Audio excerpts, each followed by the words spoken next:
Welcome to the Learning Pines YouTube. We hope this video helps. You begin by preparing one clear image file and opening WhatsApp to a chat or status. This gets you straight into the editor. Once done, tap the emoji icon, then switch to stickers and choose Create or Add from a pack.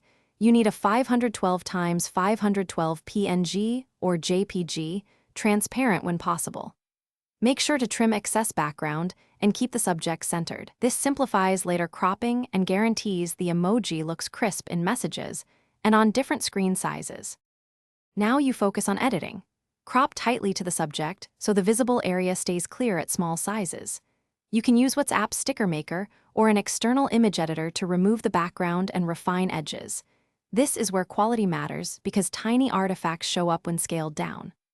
Once satisfied, export as PNG for transparency or JPG if background is needed, and name files so you can assemble them into a sticker pack fast. Make sure the file size stays reasonable. To finish, assemble your stickers into a pack using a Sticker Maker app or WhatsApp's Add to Stickers flow. Add the images and follow prompts to publish. You must include at least 3 stickers per pack, confirm format, PNG with transparency preferred, and dimensions before importing, and then add the pack to WhatsApp so you can send your new emoji. If the import fails, check file format, 512 x 512 dimensions, and app permissions, adjust and retry, and you'll be ready to send. Thanks for watching. Consider subscribing if we helped you.